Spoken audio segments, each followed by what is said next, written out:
Hey guys, welcome back to another video. In today's video, we're going to take a look at the iPhone 12 and how it holds up in 2022.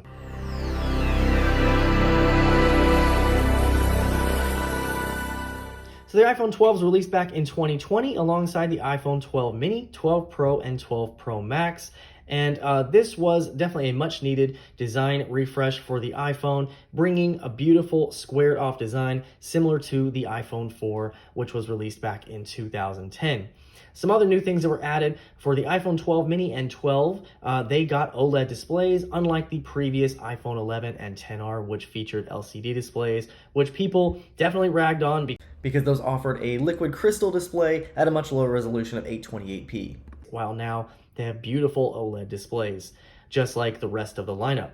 Now, they are only 60 hertz. Actually, across the board for the iPhone 12, we didn't get that until, we didn't get 120 hertz until the iPhone 13 Pro and 13 Pro Max. Now, other things that were added for the iPhone were 5G, of course. 5G was definitely not ready, I think, in 2020, but we have a lot more 5G now from all the carriers, which is really nice to see. And of course, we had MagSafe added, which is just a magnetic ring in the phone and in the case, so it aligns properly with your charger. We also got 15-watt charging with the MagSafe as well. So for the display on the iPhone 12, it features a 6.1-inch display, which is no different from the iPhone 11 that preceded it. However, of course, again, it is OLED, and this comes in at a much higher resolution of 2532 by 1170 with a 460 pixel per inch density. The iPhone 12, of course, is IP68 water resistant, so that means it can go in water up to 6 meters for up to 30 minutes. It's not completely waterproof. I know a lot of people think that they are, but it's definitely just water resistant. The iPhone 12 featured an A14 Bionic chip, which features a 6-core CPU with 2 performance cores and 4 efficiency cores, with a 16-core neural engine and 4-core GPU.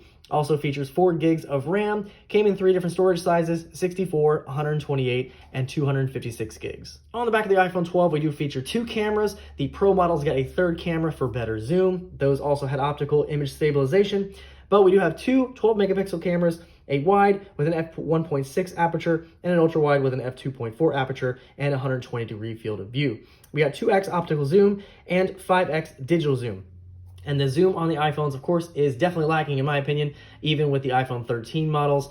We only get up to 15x zoom, and other Android competitors have phones with zoom up to 100 times. And I know there's probably going to be some arguments in the comments about, is that zoom actually really good? Well, it's good to have, I think, because there have been plenty of times where I've gone somewhere and really would have liked to have better zoom. And even though it might have been a little more pixelated or blurry, it would have been nice to have. On the front, of course, we have another 12-megapixel front-facing camera, as well as our Face ID sensor. We do have that large Face ID notch. And of course, that was reduced with the iPhone 13, but it is quite large on the iPhone 12. It looks even more obnoxious on the iPhone 12 mini because that phone is so much smaller than this one. But again, 12 megapixels, f2.2 aperture, and features pretty much the same thing as the rear cameras do. Another thing that was added with the iPhone 12 over the iPhone 11 is you got night mode on both cameras. So unlike the iPhone 11, which only had night mode on the wide camera. The battery in the iPhone 12 is not the greatest. It only comes in at 2,815 milliamp hours. And honestly, from using this, it's not great. Now, the iPhone is known for having very, very many updates to it over the years and having quite a long time that is supported. And the iPhone 12 is no different. Came with iOS 14. It's eligible for iOS 16. This one's currently running iOS 15.5 and runs very, very fluidly with no issue at all. So everything runs smoothly. And just for reference, the iPhone 6S came out back in 2015 with iOS 9 and just lost support, and it got all the way up to iOS 15. So your iPhone 12, if you have one, will be supported for many, many years to come. So now we'll take a quick look at the design of the iPhone 12. So as mentioned previously, this was a big redesign for the iPhone, giving a much boxier design. Really looks nice, and it's very reminiscent of the iPhone 4. So I have an iPhone 4 here, and as you can see, it has that boxy design. Now, unfortunately, we didn't get those round buttons or stainless steel band around it. The iPhone 12 only got the aluminum, but it does have a very reminiscent look to the iPhone 4. Now, just to give you an idea of the change from the iPhone 11 to the iPhone 12, you can see that the iPhone 11, as mentioned, does have the same size notch, but the bezels are much larger around it.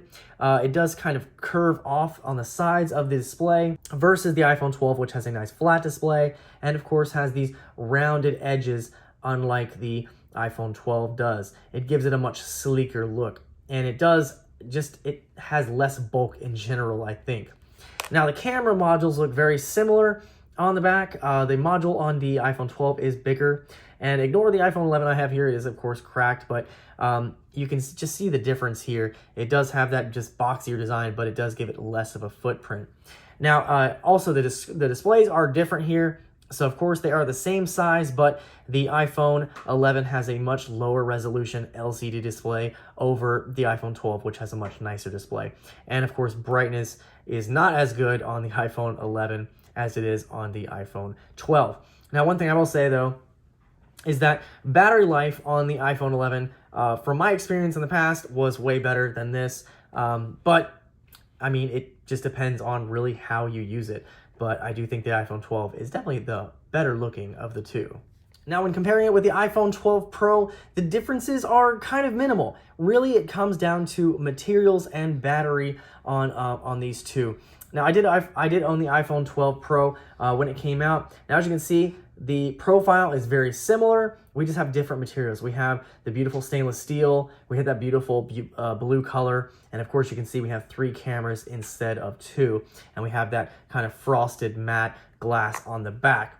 But everything else, the display, cameras for the most part, were very similar. One of the other funny things about the iPhone 12 and 12 Pro is that you could use the same cases on both, which was probably pretty nice for case makers. But as you can see, this case right here works just fine on the iPhone 12. It's a little larger, but we can also use it on the iPhone 12 Pro as well. There you go. So that was kind of nice. If you had an iPhone 12 case, it'll work on a 12 Pro and vice versa. As for performance, you know that iPhones usually have very, very good performance. And of course, we have the A14 Bionic, had the A13 in the iPhone 11. And here's the difference with Geekbench. So as you can see, much better scores on the iPhone 12, but both of these phones still run fantastic even right now. And just to give you a quick performance test, I have a couple social media apps. I don't have anything signed in, but just want to give you an idea of how quickly you can get into these apps. So I do have Twitter, Instagram, Facebook, and of course, TikTok. And of course, all of these start up very quickly, but I can start a bunch of different apps and just give you an idea of just how long it'll take to work here. But all of them open up very quickly, and 4 gigs of RAM might not seem like much, but you can still, go back to old apps, and most of the time they still will stay in memory. So while newer iPhones have, say, 6 gigs of RAM, which might be a little bit better, you can see that it still keeps apps in memory here. So apps performance is going to be very good. I'm going to give you a quick speaker test on the iPhone 12. This has a great sounding speaker. Of course, it comes out of the earpiece as well as the bottom here. So I'll just play this free music here for just a second here, just to give you an idea of how it sounds.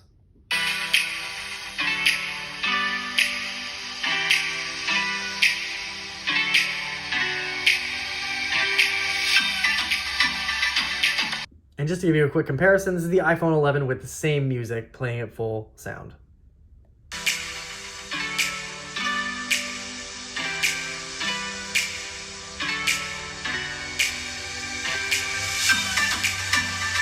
Now, as I previously mentioned, the display on the iPhone 12 is absolutely gorgeous. Now, it is only 60 hertz, so you do notice some stuttering when you compare it to a phone that has 120 hertz, but for the most part, performance of the display is very good. Of course, it has beautiful contrast ratio, great saturated colors, and of course, it doesn't translate on film here, but some of the pictures I've taken with the phone look absolutely gorgeous on the phone's display. So just to give you kind of an idea of that, of course, this is over a camera, so it's not going to look as amazing as it would in person, but some of these pictures definitely show how beautiful this display is. Of course, we have great viewing angles as well, and great brightness. So this display is definitely top notch. Last thing I'll show you here is just a couple of sample photos and videos from the iPhone 12. Now, of course, again, we have those two 12 megapixel cameras on the back and on the front. We do get night mode on all those cameras, and you get 4K 60 frames per second recording on both the front and the rear cameras. So here are some of those samples.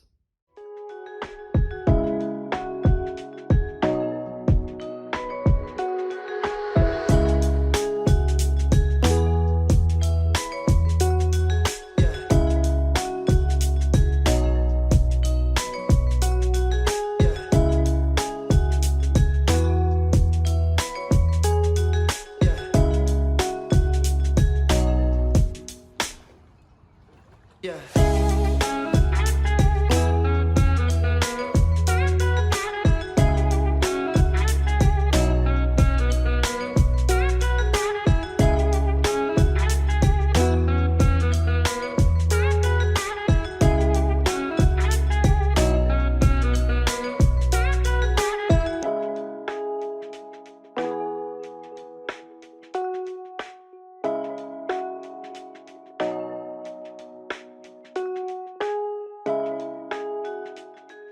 The iPhone 12 is still available for sale, so if you wanted to buy one, you sure can. It's available with a 64 gig storage for $699, 128 gigs will run you $749, and the 256 gigs will run you $849. iPhone 12 worth it to buy in 2022? I would say yes. Still a good phone, and of course still sold, and you can find pretty decent deals on these if you're looking for an iPhone. The iPhone 12, again, as I mentioned before, it was a big redesign, offers 5G, has the OLED display. Great overall phone, and on Swappa you can see they start around $407, just depending on the carrier and model you get. So that's probably not in the greatest condition, but you can probably find one for $450, $500 in pretty okay condition if you're looking for an iPhone 12 right now. And of course, longevity-wise, these will get updates for years to come. Just like the iPhone 6s, that had updates for, what, 6-7 years? That's pretty impressive, and iPhones are definitely known for that kind of reliability, having those updates available. So you get new features every year. The iPhone 12 is very relatively new, just under 2 years old, and we'll definitely get some of those big updates later on down the road. So my verdict, yeah, still a good buy. Definitely something to look for here in 2022 if you're looking for an iPhone. Anyway, guys, hope you enjoyed this quick little review on the iPhone 12. Any questions or comments, feel free to leave them down below, and I'll see you guys in the next one.